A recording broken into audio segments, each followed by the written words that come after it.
Hello praise the Lord, good morning again. एक और बार स्वागत है आपका। प्रभु की स्तुति करें, तारीफ और जय जयकार करें, ये प्रभु की सुबह है। आज पढ़ेंगे चैप्टर 26 ऑफ सेकंड क्रॉनिकल्स, दूसरे इतिहास की पुस्तक, उसका 26 अध्याय।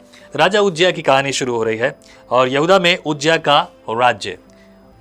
का राज्य जो यहूदिया में था उसके बारे में हम अक्सर बहुत सारे राजाओं के बारे में बात करते हैं। ये राजा जो कि पुस्तक में अलग अलग जगहों पर अलग अलग तरीके से उनके बारे में डिटेल में बताया गया। हालांकि जैसे कि पहले और दूसरे इतिहास में पहले और दूसरे राजा की बहुत सारी चीज़ें सब मिलती जुलती हैं, पर इसकी कुछ खास मायने हैं और उन मायनों को सीखने के लिए तो अध्ययन कर रहे हैं हम। तो आइए शुरुआत करते हैं चैप्टर 26, यहूदा में उज्जिया का राज्य। तब सब यहूदी प्रजा ने उज्जिया को लेकर, जो 16 वर्ष का था, उसके पिता अमस्या के स्थान पर राजा बनाया। जब राजा अमस्या अपने पुरखाओं के संग सो गया, तब उज्जिया ने एलोत नगर को दृढ़ करके यहूदा में फिर मिला लिया। जब उज्जिया राज्य करने लगा तब वह 16 वर्ष का था और यरूशलेम में 52 वर्ष तक राज्य करता रहा। उसकी माता का नाम यकिल्या था, जो यरूशलेम की थी। जैसे उसका पिता अमस्या किया करता था, वैसा ही उसने भी किया, जो यहोवा की दृष्टि में ठीक था। जकरिया के दिनों में जो परमेश्वर के दर्शन के विषय समझ रखता था, वह परमेश्वर की खोज में लगा रहता था, और जब तक वह यहोवा की खोज में लगा रहा तब तक परमेश्वर उसको सफलता दी। परमेश्वर ने उसको सफलता दी। ये देखिए, शर्त भी है। नोटिस करो, इस उम्र में, ये 16 वर्ष की उम्र एक ऐसी उम्र होती है जिसके बारे में अंदाजा नहीं होता कि वो क्या कर रहा है, कैसे कर रहा है। अक्सर गलतियां और गलतियों पे गलते, ओके, हद हो जाती है कई बार। लेकिन अगर सही शिक्षा, सही अगुवाई वहां पर हो तो बात कुछ और होती है। और ये भी स्वभाव पर भी निर्भर करता है। कुछ लोग नहीं मानते। हाल ही में एक भाई से बात हुई और उस भाई का परिवार एक अच्छा विश्वासी परिवार, लेकिन उस भाई के एक और भाई, जो सगा भाई, छोटा भाई, उसने अपने जीवन में एक ऐसा काम किया जिसकी वजह से सब लोग दुखी हैं। उसने आत्महत्या की। ये एक वो लड़का था जिसने प्रभु पर विश्वास किया, एक अच्छा मसीह जीवन जिया, और उसके बावजूद उसने ऐसा किया जिसकी वजह से परिवार दुखी है। कारण जो हो वो अलग अलग बात है। मैं कारण पर अभी बात नहीं करना चाहता, पर मैं ये कहना चाहता हूँ, कुछ ऐसी परिस्थितियां हो जाती हैं जिनकी वजह से ये चीज़ें बिगड़ जाती हैं। अक्सर लोगों को दोष देते देखते हैं। मेरे प्रियो, ऐसा करना बिल्कुल भी उचित नहीं है और ये परमेश्वर के वचन के खिलाफ है। किसी के घर में कुछ हुआ, इसने कुछ किया होगा, इसका होगा, वैसा होगा, ये बातें ठीक नहीं है, उचित नहीं है। ये धरती है और धरती पर आप परमेश्वर की बनाई हुई सर्वश्रेष्ठ रचना है, और सर्वश्रेष्ठ रचना को ये जिम्मेदारी और ये कार्य दिया गया है कि वो अपने आप को सर्वश्रेष्ठ के सामने बेहतर और उत्तम तरीके से प्रस्तुत करे। और वो प्रस्तुति आपको और मुझे दिन और रात मेहनत करके करनी होगी। कोई शारीरिक मेहनत नहीं, परंतु आत्मिक मेहनत है। तो आइए शुरुआत करेंगे, थोड़ा सा आगे बढ़ेंगे। वर्स 6 चैप्टर 26 में लिखा है, तब उसने जाकर पलिश्तियों से युद्ध किया और गत यिब्ने और अशदोद की शहरपनाहें गिरा दी, और अशदोद के आसपास और पलिश्तियों के बीच में नगर बसाए। परमेश्वर ने पलिश्तियों और गुरबालवासी अरबियों और मुन्नियों के विरुद्ध उसकी सहायता की। अम्मोनी उज्जिया को भेंट देने लगे। वह उसकी कीर्ति मिस्र की महिमा सीमा तक फैल गई, क्योंकि वह अत्यंत सामर्थी हो गया था। ये एक बालक है जो 17 साल का है, लेकिन उसे एक सही शिक्षा मिली। सही शिक्षा प्राप्त करने के बाद सही दिशा निर्देश प्राप्त किया और उसी के अनुसार उसने काम किया। और क्योंकि वो यहोवा का अनुसरण करता था जैसा उसका पिता, इसलिए परमेश्वर यहोवा ने उसे बरकत दी और उसके हाथ में सब कुछ कर दिया। महिमा किसको मिल रही है? उज्जिया को महिमा मिल रही है। क्यों मिल रही है? क्योंकि उसने अपने स्वर्गीय पिता को, सर्वशक्तिमान ईश्वर को महिमा दी है। यदि आप अपने जीवन में उन्नति प्राप्त करना चाहते हैं तो इससे बेहतर और मंत्र क्या होगा? परमेश्वर को महिमा दो और वो आपको महिमा देगा। हालेलुया। एंड देन वर्स 9, फिर उज्जिया ने यरूशलेम में कोने के फाटक और तराई के फाटक और शहरपना के मोड़ पर गुम्मट बनवा कर दृढ़ किए। उसके पास बहुत से जानवर थे, इसलिए उसने जंगल में और नीचे के देश और चौरस देश में गुम्मट बनवाए और बहुत से हौद खुदवाए।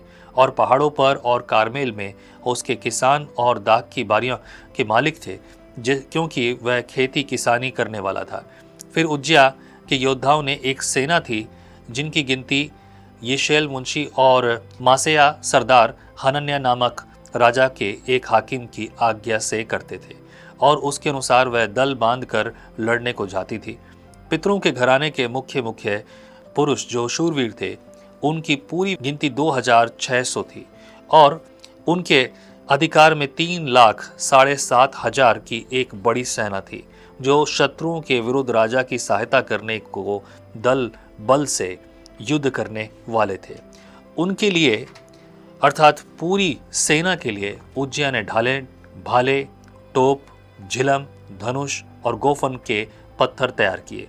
फिर उसने यरूशलेम में गुम्मटों और कंगूरों पर रखने को चतुर पुरुषों को के निकाले हुए यंत्र भी बनवाए जिनके द्वारा तीर और बड़े बड़े पत्थर फेंके जाते थे। उसकी कीर्ति दूर दूर तक फैल गई क्योंकि उसने अद्भुत सहायता यहाँ तक मिली कि वह सामर्थी हो गया। हालेलुया। सही तरीके से, सही विचारधारा से तभी जाकर आगे बढ़ता है। और विचारधारा भले ही कई बार लोगों की सही होती है, लेकिन याद रखो, बनाने वाला कोई भी हो, लेकिन भवन तब बेहतर बनता है, उत्तम बनता है जब यहोवा की सहायता प्राप्त करे। यहाँ पर उज्जया बस शुरुआत में ही था। खासतौर से वो एक ऐसी उम्र में था जिस समय अक्सर गलतियाँ ही होती हैं, पर सही शिक्षा जिसके पास होती है वो आगे बढ़ते और उत्तम ज्ञान प्राप्त करते हैं। आज आप ज्ञान प्राप्त करने के लिए बैठे हैं। कुछ लोगों को लगता है कि अब हमारी उम्र हो गई, सालों बीत गए मसीह में, सब कुछ चल रहा है, हो गया, ठीक है। नहीं, पर ऐसा नहीं चलता मेरे प्रियो। जीवन भर हमेशा ऐसा कोई है जिसे बाप और माँ की जरूरत ना पड़ी हो? हम बिना परमेश्वर के कुछ नहीं, बिना प्रभु के हमारा कुछ नहीं।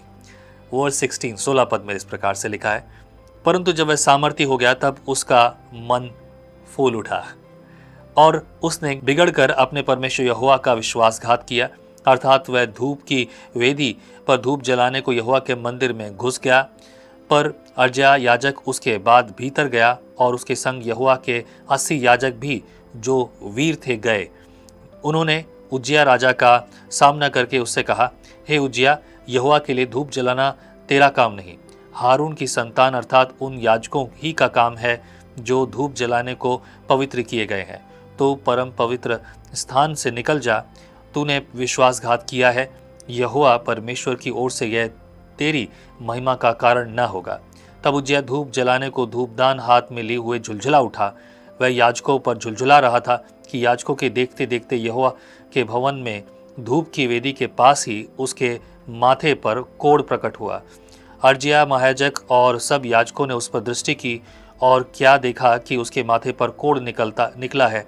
तब उन्होंने उसको वहां से झटपट निकाल दिया, वरन यह जानकर कि यहोवा ने मुझे कोढ़ी कर दिया है, उसने आप बाहर जाने को उतावली की। उज्जिया राजा मरने के दिन तक कोढ़ी रहा और कोढ़ के कारण अलग एक घर में रहता था।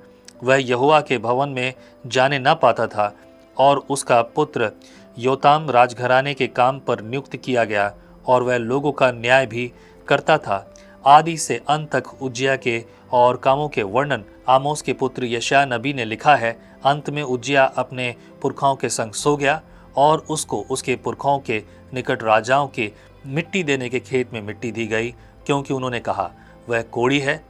उसका पुत्र योताम उसके स्थान पर राज्य करने लगा। बहुत सिंपल और सीधी बात।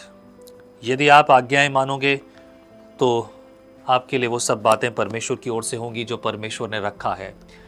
गंभीर बात है, हम अक्सर अपने आपे में आकर भूल जाते हैं। लोग कहते हैं शराब या नशा क्या बुरा है। कई बार लोग ऐसा कहते हैं और कहते हैं कि ठीक है। एक कहावत बड़ी मशहूर होती जाती है लोगों में, मैं सुनता हूँ अक्सर, यीशु ने बनाया हमने लगाया तो क्या बुरा। मतलब यीशु ने शराब बनाई, गलील के काना में जो पहला चमत्कार जो था, बोले यीशु ने बनाई और अगर हमने उसे लगाई तो क्या बुरी बात है। मेरे प्रियो, इस बात को समझना है, ये मजाक वाली बात नहीं है। प्रभु का वचन 10 आज्ञाओं में से एक आज्ञा इस प्रकार से कहती, तू अपने प्रभु परमेश्वर का नाम व्यर्थ में ना लेना। अगर आप किसी भी रीति से अगर परमेश्वर का नाम व्यर्थ में लेते हो तो क्या। मैं आज देखता हूँ उज्जिया के समान आज लोगों को इस प्रकार से दंड नहीं मिलता। आज परमेश्वर ने अनुग्रह हम पर इतना किया है कि अंत के समय तक वो आपको और मुझे आज़ाद छोड़ता है। हमें परमेश्वर ने बंधुआई में नहीं रखा, आज़ाद रखा है, इसलिए कि हम उसकी इस आज़ादी का सही रीति से इस्तेमाल करें और उसके आगमन के लिए तैयार हो जाएं, बजाय इसके कि हम मूढ़ता पर मूढ़ता करते रहें और ऐसा काम करें जो यहोवा की ओर से कदापि स्वीकार योग्य, माफ़ी योग्य ना हो।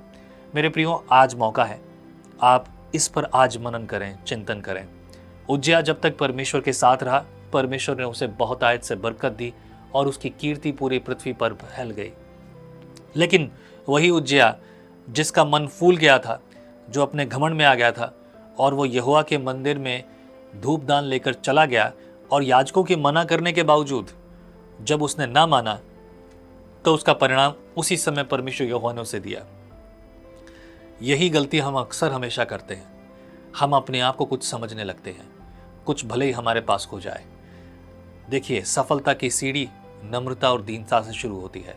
यदि आप सफल होना चाहते हैं तो प्रभु यहोवा के नाम को पुकारिए और आप सफलता प्राप्त करेंगे। आमीन। प्रभु आपके जीवन में कार्य करे, उसकी महिमा सदैव आपके लिए होती रहे। आमीन। Let's pray.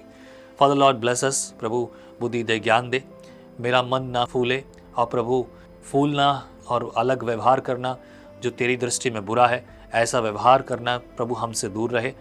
प्रभु एक एक सुनने वाले को, उनके परिवार को, उनके बच्चों को, बड़ों को, और प्रभु घर में जो है छोटे से लेकर बड़े तक सभी व्यक्ति फलवंत और बलवंत हों, तुझ में चलें और तेरे द्वारा चलें, तेरी मर्जी पूरा करें। यीशु मसीह नासरी के नाम से दुआ में मांगते हैं हम, आमीन। आमीन। प्रभु आपको आशीष करे, आगे बढ़ते जाएं, संगति करते जाएं। यह है विजनरी रेडियो। मैं हूं पास्टर आकाशदीप शर्मा। जय मसीह की। कल फिर मुलाकात होगी। परमेश्वर का वचन जीवन देने वाली रोटी है। आओ हम इस जीवन देने वाली रोटी का और मजा लें विजनरी टीवी पर। हर दिन हम आपके लिए कुछ नया लेकर आएंगे। आइए हमारे साथ विजनरी रेडियो और टीवी पर।